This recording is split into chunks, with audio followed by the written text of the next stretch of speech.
100 km de Paris. La ville pourrait, je pense, relativement facilement, si nous ne parlons pas des problèmes budgétaires, des problèmes de finances, devenir une ville attractive pour les étudiants, attractive pour certaines spécialités. D'ailleurs, nous voyons bien que l'IIT d'Évreux, qui se trouve sur le quartier de Navarre, a su développer sa filière en chimie, biochimie, de façon assez intéressante, en étant reconnue quelque part comme une filière d'excellence au niveau national. Donc nous voyons bien qu'il y a un lien fort entre ce développement de l'activité économique et la formation. Nous voyons bien aussi que si nous n'avons pas les services publics ou les services au public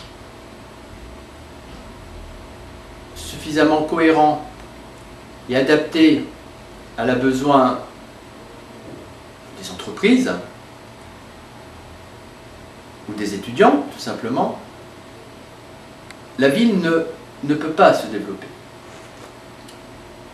Et c'est dans ce cadre-là que des espaces, d'ailleurs, comme l'espace d'Aspocomp ou des espaces sur la zone industrielle de Netreville, et donc, a fortiori, l'espace inoccupé des usines de Navarre, a son rôle.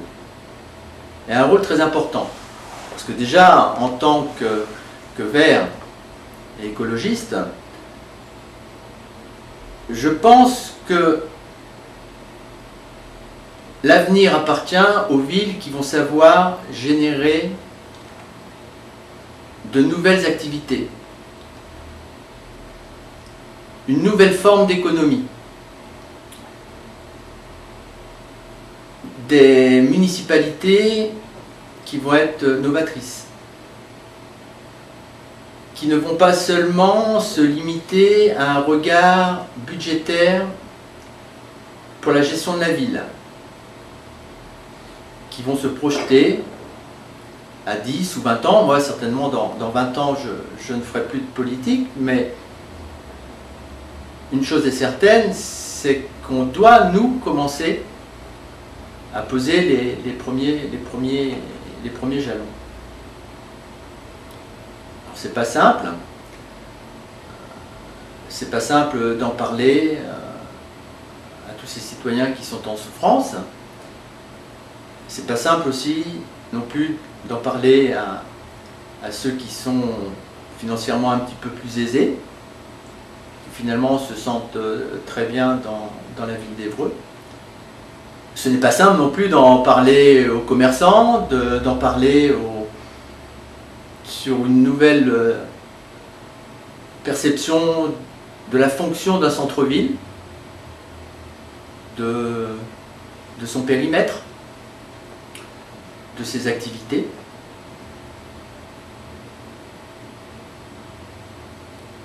Et pourtant,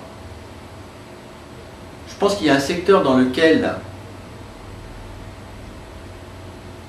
les gens ou les acteurs sont conscients de ce qui est en train de se jouer, c'est le monde de la culture. La culture permet à l'homme de se construire dans sa diversité.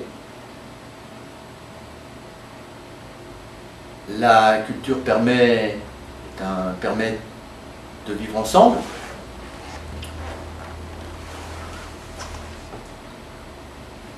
Et je crois qu'on ne peut pas imaginer l'occupation d'un espace sans penser à la culture, à son rôle du moins, sans penser à la préservation de l'environnement, j'aurais tendance même à dire à l'amélioration de sa qualité, de sa biodiversité, mais aussi on ne peut pas ne pas penser à l'activité économique, c'est-à-dire à une zone génératrice d'emplois. Et une zone qui, à mon avis, peut, au-delà de ce qu'on pourrait appeler le développement des énergies renouvelables ou de l'agriculture biologique, peut être au cœur d'un nouveau développement de la ville d'Évreux. D'abord parce que tous les Évroïciens y sont attachés à cet espace, et c'est dit dans les journaux mais aussi dans la rue. Mais aussi parce que c'est un lieu idéal que chacun souhaite préserver, ne serait-ce que pour son environnement. C'est un espace d'autant plus précieux qu'il est grand, et que, comme chacun sait, les espaces en centre-ville sont de plus en plus rares.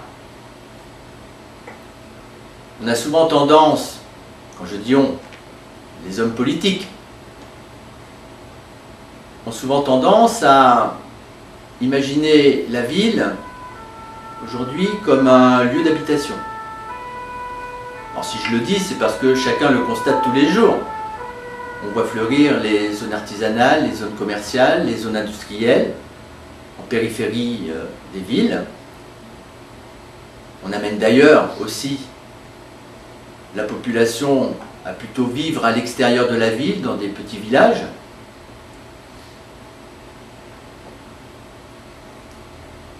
Alors que chacun sait, ou du moins les politiques le savent, mais les démographes le savent aussi, les sociologues le savent, c'est que demain, les villes vont devoir se développer en termes d'habitation, mais aussi en termes économiques, en termes social, de lien social. Tout ça est lié. Alors délaisser ces espaces, les imaginer uniquement comme des lieux d'habitation, c'est soit faire d'une ville comme Évreux une ville dortoir. Je me rappelle très bien que Roland Plaisance se battait justement pour que la ville d'Évreux n'ait pas la carte orange, de peur justement que cette ville devienne une ville dortoir. Et si j'ai ce que j'ai à mettre à son crédit, en tout cas, c'est d'avoir voulu faire de la ville d'Évreux une ville économique, sociale, un petit peu environnementale, je vais être gentil, mais une ville qui va se développer sur elle-même, mais avec les autres, avec le contexte parisien, avec le contexte rouennais, avec le contexte de la ville de Caen. Mais cette idée maintenant d'habiter uniquement dans une ville, nous pensons réellement, nous en tout cas les écologistes, et moi en particulier, que c'est un concept dépassé. L'enjeu autour de ces zones abandonnées, et en particulier des usines de Navarre, c'est que la population se réapproprie ces espaces pour en faire des lieux de vie.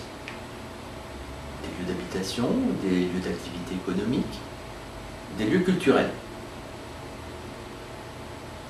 C'est pour ça qu'il est important que tout projet proposé par des citoyens soit réellement pris en compte par les municipalités.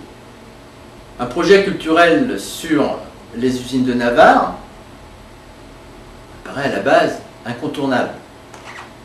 Comment peut-on imaginer de développer une zone demain avec 2000 habitants supplémentaires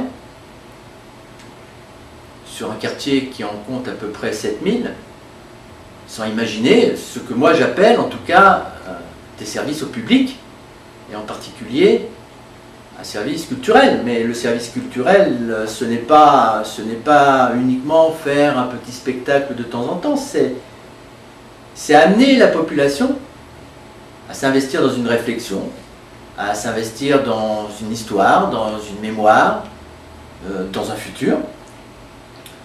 C'est essayer d'avoir l'esprit ouvert, ne pas s'enfermer sur nous-mêmes, nous les Évroïciens.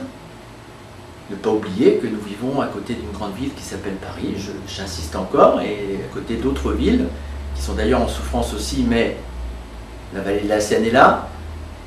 on y met des pôles logistiques, mais ce sont des villes avec lesquelles nous devons avoir des liens. Nous devons avoir des liens aussi avec la ville de Caen. Et je pense qu'un pôle culturel, une activité culturelle, amènera naturellement ces liens.